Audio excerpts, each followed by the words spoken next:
Buenos días a todos, qué bendición el poderles saludar esta bella mañana, friita en verdad.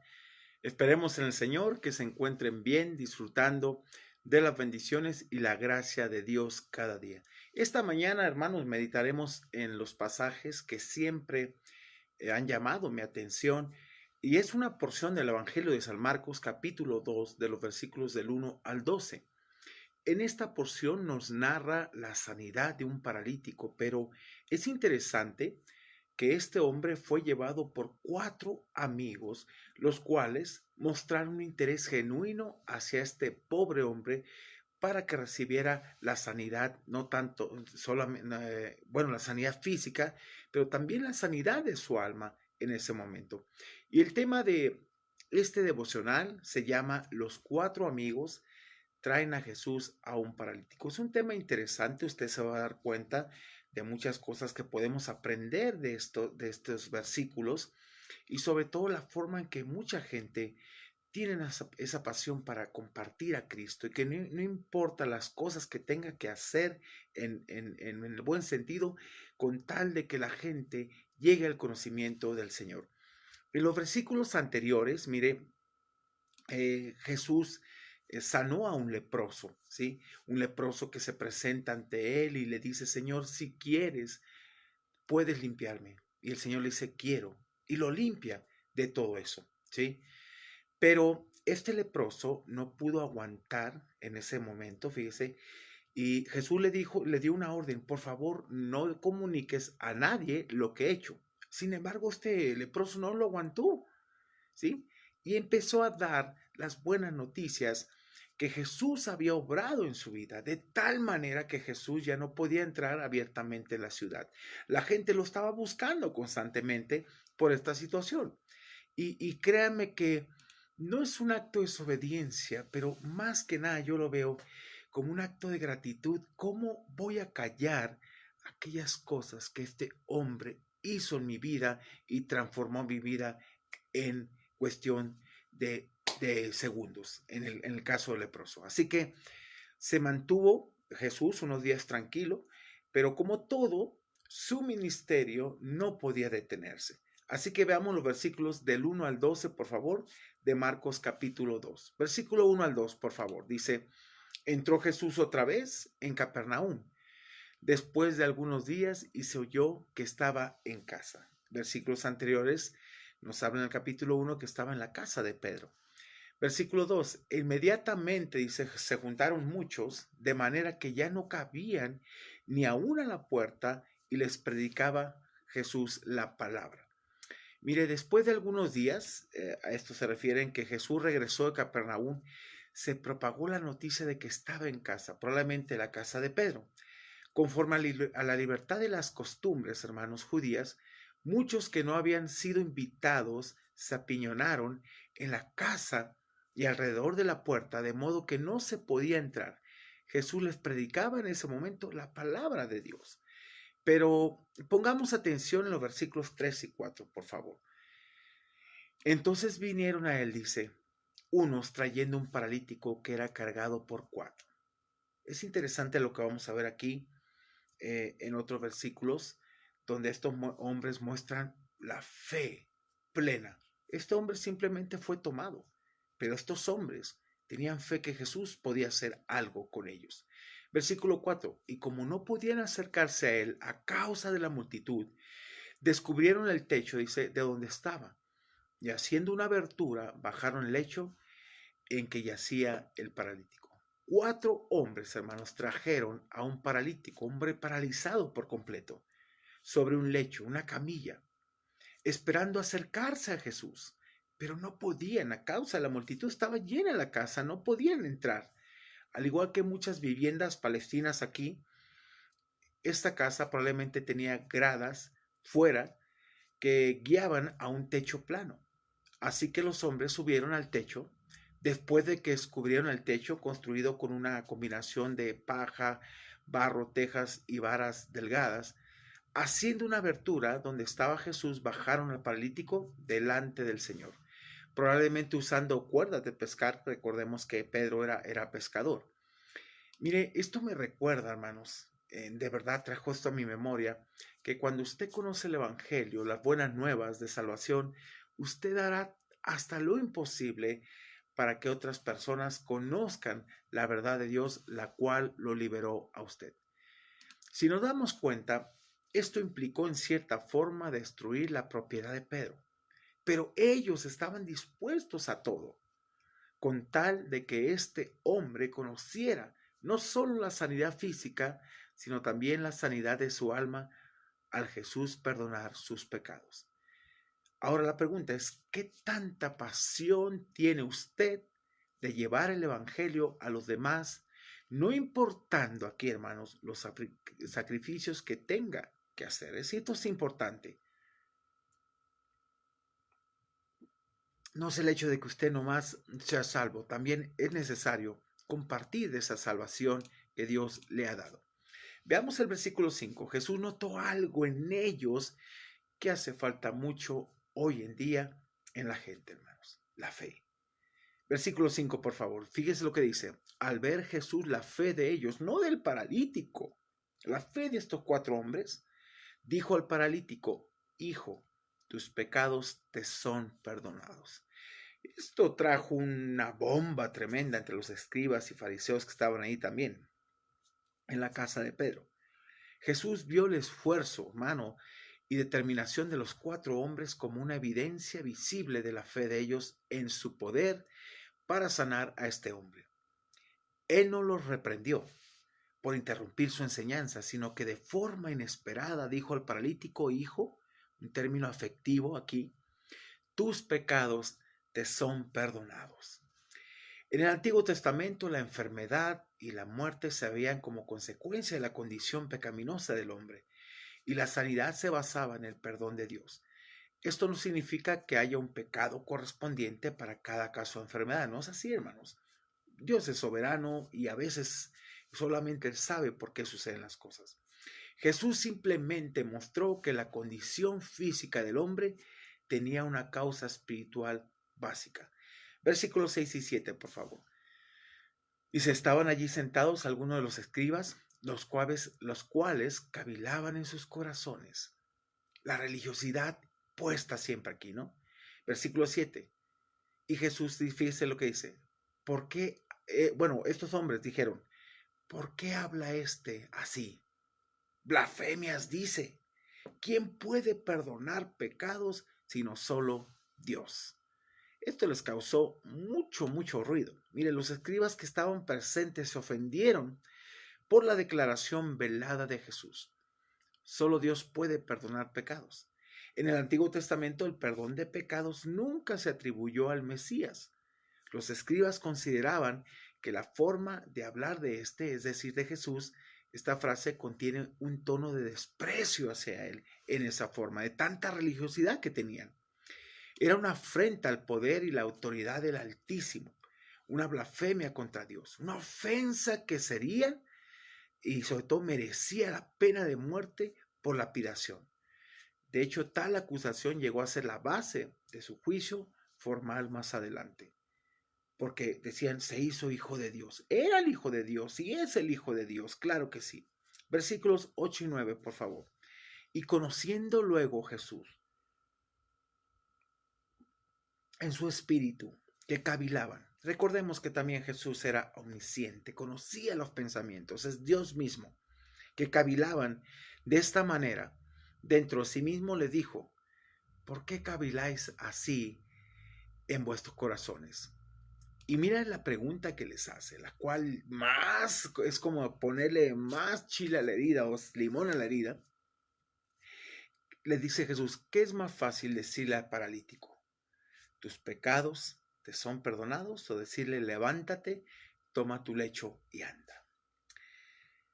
Luego percibió Jesús en su espíritu internamente los pensamientos hostiles y los confrontó directamente, haciendo preguntas punzantes como respuesta. Y esto es un recurso teórico que se usaba en los debates rabínicos. Miren, los escribas esperaban una sanidad física, pero Jesús declaró perdonados los pecados de aquel hombre. Fue lo que más les molestó. Probablemente pensaron que era una declaración de perdón era más fácil que una sanidad, pues la sanidad era visible y de verificación inmediata. Versículo 10, por favor. Vean esta parte.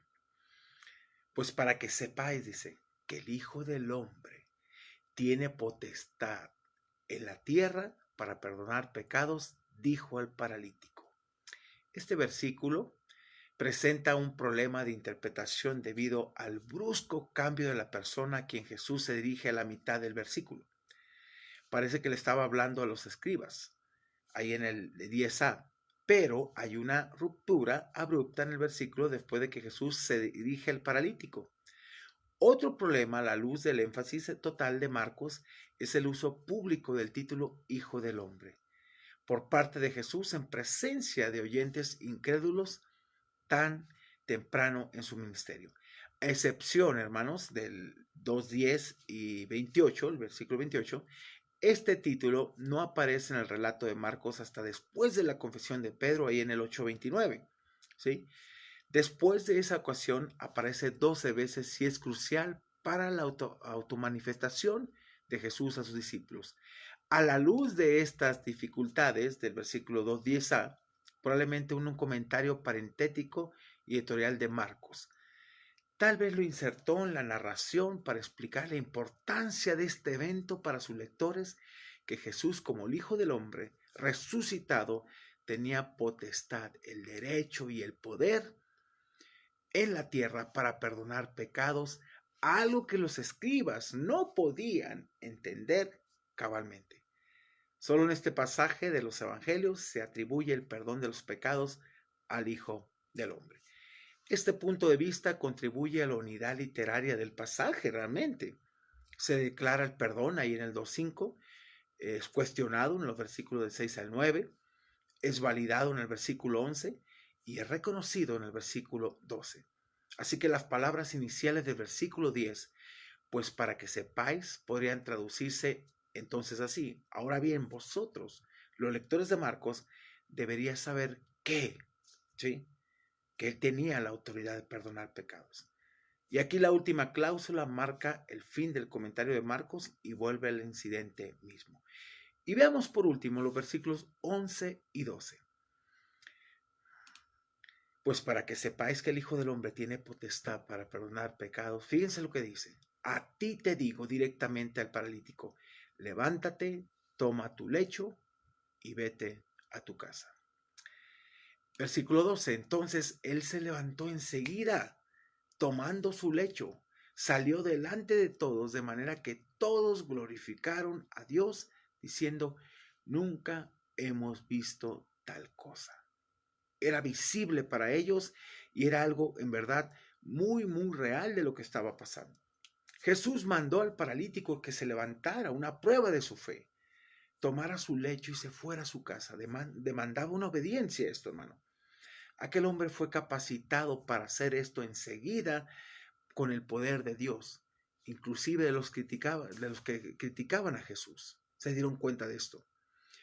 Todos se vieron forzados a reconocer que aquel hombre había recibido el perdón de Dios. Esto mostraba el carácter de la salvación que Jesús traía, es decir, sanaba a personas completamente. Hermanos, todos, probablemente incluso los escribas, se asombraron y literalmente estuvieron fuera de sus mentes y glorificaron a Dios debido a la demostración de poder sobrenatural de parte de Jesús. Ahora, vayamos a la parte práctica, hermanos, a la parte que nos toca aprender en nuestra vida. Siempre de toda enseñanza, de todo devocional, hay una aplicación en nuestra vida. En la actualidad hay muchas personas en necesidad. Con esta pandemia, día con día, yo me encuentro en muchas situaciones aconsejando, animando a gente por situaciones, pero tienen que aprender a creer en Dios, hermanos. Pero la pregunta es, ¿qué tanto has compartido de tal manera que la gente pone su esperanza en Dios? ¿Qué tanto has tomado esta oportunidad de compartir el Evangelio a otras personas? Esta ha sido una gran oportunidad para hablar y mostrar el amor de Dios. ¿Qué tanto lo has aprovechado? Déjame decirte que a pesar de esta pandemia, la vida no se trata de ti. Hay mucha gente con tanta ansiedad, tanta afán, tantas preocupaciones, que no se preocupan por su prójimo. Y sabe, antes de centrarnos en esas cosas, deberíamos hablar de Jesús. ¿Qué tanto lo has aprovechado este tiempo para hablar del Señor? ¿Has dado un doble esfuerzo para comunicar las buenas nuevas en ese sentido? Constantemente escucho mucha queja, mucha ansiedad, mucha preocupación por toda la situación económica, todo eso. Jesús dijo algo muy claro: en el mundo tendréis aflicciones, y esta es parte de ellos. Pero confiad, yo he vencido al mundo. Y si lo ha vencido, Él está con nosotros en esa parte. ¿Qué tanto hemos hecho para con la gente de bendecirlo, de poderle dar aún más de lo que no tenemos, hermano? De verdad. ¿Qué tanto usted ha invertido ese tiempo? ¿O está centrado solamente en su necesidad antes que ver la necesidad de otra persona? Estos hombres tomaron a este hombre, estos 4 hombres lo tomaron y tomaron a este hombre paralítico, no importando si quería o no, ellos lo llevaron a Jesús. Y Jesús vio la fe de ellos. ¿Qué tanto el Señor está viendo tu fe en este tiempo? ¿Qué tanto se está desarrollando tu fe en estos momentos?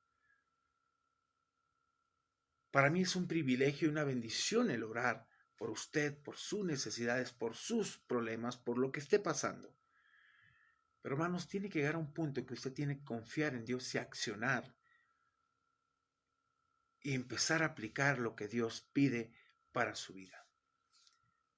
Antes que centrarte en ti mismo, antes que centrarte en la situación económica, céntrate en Dios. Dios es real en ese aspecto.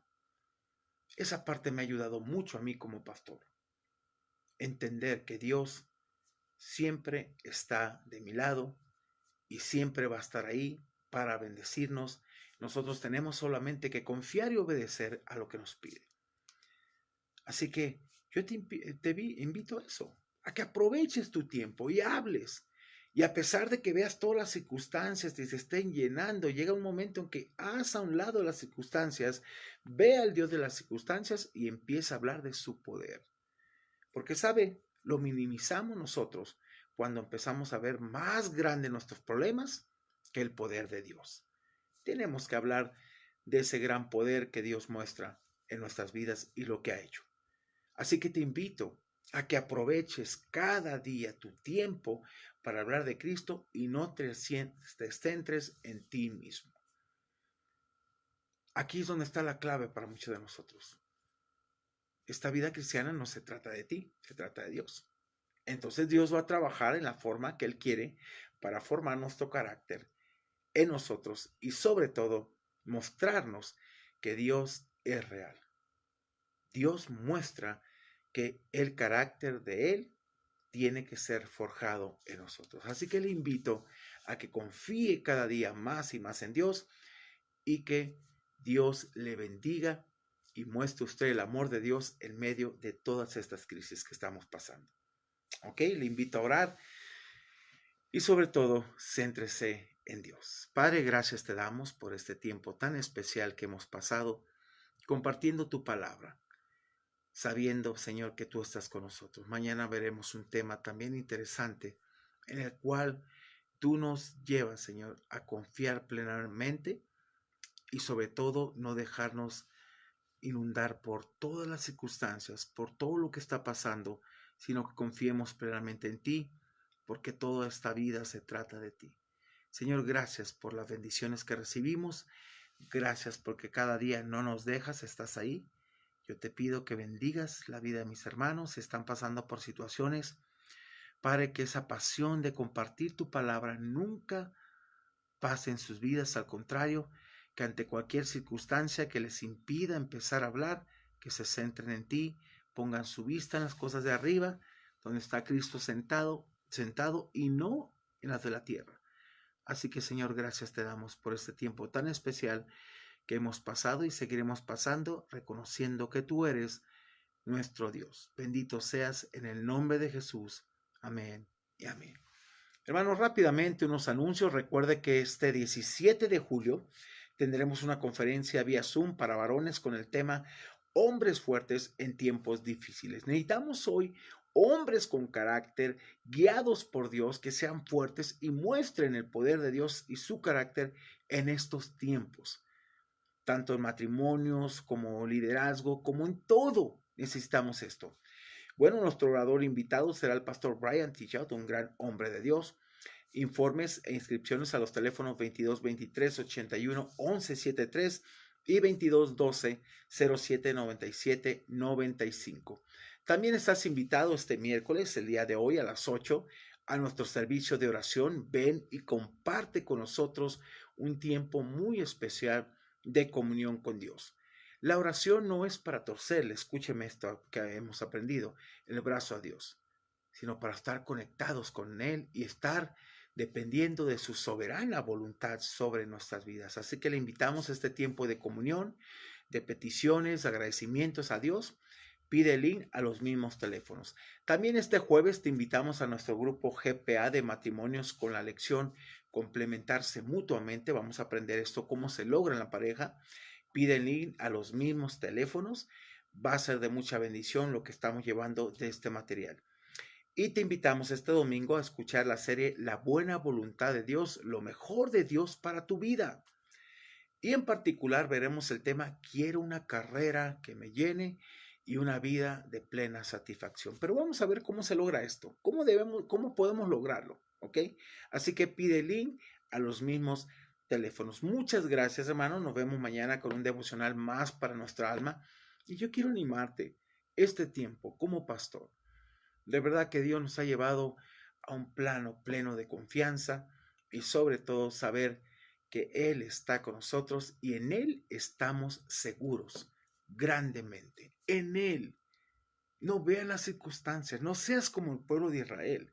Ve a Dios, ve el poder de Dios y cree lo que Él te ha dicho, que nunca nos iba a desamparar y nunca nos iba a dejar.